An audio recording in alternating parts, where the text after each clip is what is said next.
What's good, guys? It's Steve. So I have an honest question for all LeBron haters out there. Now, if you're a LeBron supporter like me, I like to support everyone. I'm hard on every player.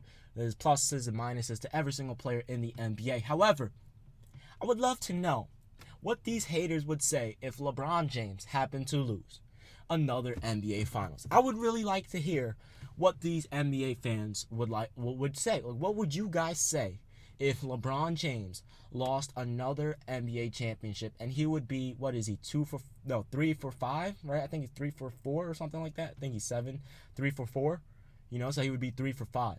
What would you guys say if he lost another one? I guarantee you, people would be blaming him for everything. You know what's funny? Shannon Sharp said this so perfectly. I think he said it 2 days ago on Undisputed. He said this perfectly. He said, whenever the Cavaliers lose, it's all LeBron's fault. Whenever his team loses, it's all LeBron's fault.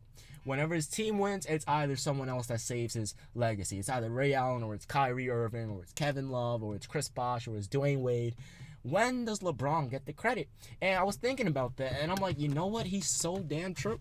He's so right about that, because if you honestly think about it, LeBron James gets blamed for every single thing. Now, that comes with the territory of being an NBA superstar. It happens.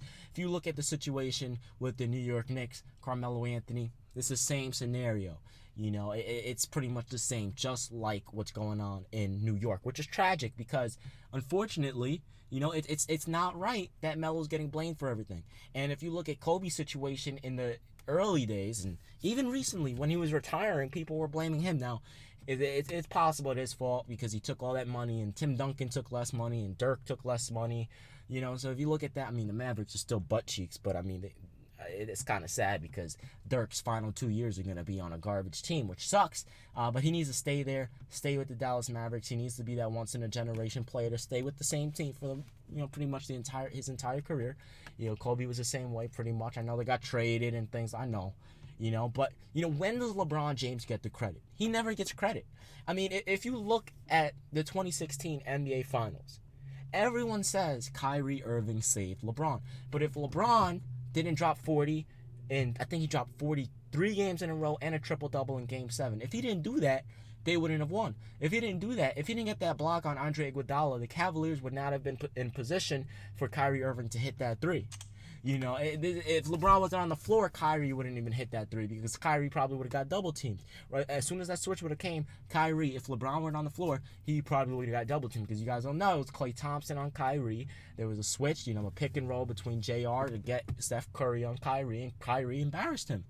But it happens. He hit a tough shot, but at the end of the day, he didn't save LeBron's legacy. He didn't win that game for LeBron.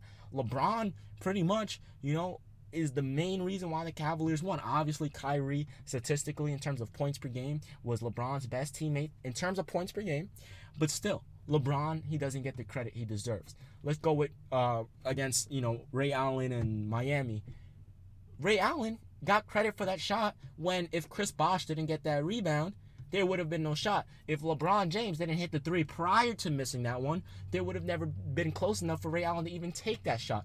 If LeBron didn't have that triple-double, they wouldn't even have been close to take that shot. I think LeBron had 15 points in that fourth quarter. If LeBron didn't have those 15 points, I'm not sure. He had a lot of points in that fourth quarter. If LeBron didn't have those points in that fourth quarter, they would have not been in position to get that shot. So there's way more to it, and no one ever gives LeBron credit. But when he loses, it's all LeBron's fault. If you look at 2014, who did they blame? They didn't look at Dwyane Wade playing awful. They didn't look at Chris Bosh playing awful. Both of them were averaging like 13 points per game. LeBron was averaging like 27 on 60% shooting from the field, 50% shooting from three, and 80% shooting from the free throw line. That's absolutely ridiculous on the world's best defender, Kawhi Leonard, who, by the way, is so amazing. I'm a huge fan of Kawhi Leonard. He's an amazing player, But, when you really think about it, you have all of these damn players, right, that supposedly save LeBron, but LeBron gets no credit. He gets no dap. He gets no love. He gets no recognition. He gets nothing. And it's truly sad because LeBron is the main reason why his teams even get to the finals or even win games. I know he cramped up in, Game 1 in San Antonio, but that was BS, How do you make hundreds of millions of dollars and you don't have a backup generator for your ACs or you don't have backup air conditioners? Come on, there's way more to it. So LeBron, he gets blamed for every single damn thing. Everything. If LeBron drops, what was that? In 2000, people were saying in LeBron's, first 7 years, he didn't know how to win. D-Wade taught him how to win, which I agree with to some extent. Not, D-Wade taught him how to win a championship and all. D-Wade taught him how to mature and understand what it takes to lead the team. LeBron knew how to carry a team, but in terms of leading the team and leading the guys, I think Dwyane Wade helped LeBron out majorly, especially with the confidence when D-Wade took that step back in 2011, 2012 when they won their first championship. Now, LeBron James scored 25 straight points against Detroit, the final 25 points and the game winner against Detroit. He doesn't know how to win. He gets blamed for that season. 2008, he gets blamed for that. He gets blamed for getting swept by the San Antonio Spurs. Are you serious? Did you see that team compared to LeBron's Donyell Marshall? Now, Big Z, he used to be a beast, but he was injured the year prior. So Zydrunas Ilgauskas, that is, by the way. Anderson Varejao, Daniel Boobie Gibson, Eric Snow, but they were all out of their prime. Boobie Gibson was younger. Ilgauskas was out of his prime. Varejao was very young. And then 2008, he loses to Boston. LeBron gets that nice dunk on Kevin Garnett's face. He gets blamed for that. 2009, LeBron hits a game winner against Orlando, and he averages like nearly 40 points per game, 9 rebounds, 9 assists in that series. And who gets blamed? LeBron James. 2010, LeBron James literally had like a triple-double with 40 points against Paul Pierce, who at that time, and still one of the best small forwards ever, right? Against Paul Pierce. They say he quit on his team. He's the reason why they lost. It's ridiculous sometimes. Why do you guys blame, not you guys specifically, but why do people blame LeBron James for everything? It doesn't make sense to me. LeBron James doesn't deserve all of this blame or hate. He is a great player playing on a great team. And when he says he needs more help, I think he's right. Honest to God, I still think the Cleveland Cavaliers can defeat the Golden State Warriors. However, LeBron James is going to have to put up a performance that we've never seen before in the NBA Finals. Remember how Jerry West won Finals MVP on the losing team and how LeBron almost did that in 2015? That's what he needs to do. He needs to have an incredible Finals performance. It has to be like that, because if he doesn't and Kevin Love averages 10 points per game, there's nothing you can do to keep up with this Warriors team, because you're just playing catch up against this team, because the Golden State Warriors, they're just too many scorers on the same team. Guys, they literally have 5 NBA All-Stars. Their starting lineup is all All-Stars. That's the first time in NBA history when their entire lineup are all All-Stars. That's crazy. Can you imagine an entire line? That's like an All-Star team. Now, I know Zaza isn't All-Star caliber, but still, you have 4 of the top 20 players on the same damn team. Are you kidding me? That is absolutely ridiculous. 4 out of the top 20 players on the same team.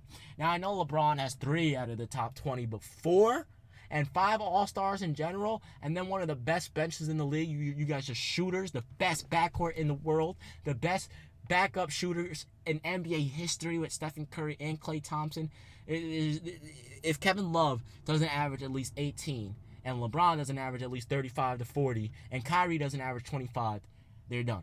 If LeBron goes down 3-1 again against this Golden State Warriors team, they're done. LeBron's not gonna be able to pull that out. As good as he is, Michael Jordan wouldn't be able to do it. Kobe wouldn't be able to do it. Whoever you want to give me of all time, if they were on this roster and they were down 3-1 against Kevin Durant, Curry, Klay, Dre, Zaza, Shaun Livingston, Iggy, and a whole bunch of other players, there's no freaking way that any player on any team would be able to come back. Whether you have Jordan, Hakeem, Ewing, LeBron, D-Wade, Kobe, Melo, it doesn't matter. There's no one in NBA history that would be able to bring that team back from a 3-1 deficit. Now, obviously, you never say never, but it's going to be, I'm telling you, you're going to have to average like 50.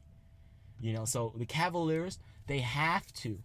They're not going to, I don't think they're going to have a better record than the Golden State Warriors, which means they're going to be at a disadvantage, which means in order to beat this Golden State Warriors team, LeBron James and the Cleveland Cavaliers, and I'm going to make a separate video on this today, LeBron James and the Cleveland Cavaliers are going to have to win at least one game in the first 2 games in Golden State, because if they don't, there's nothing they can do to come back.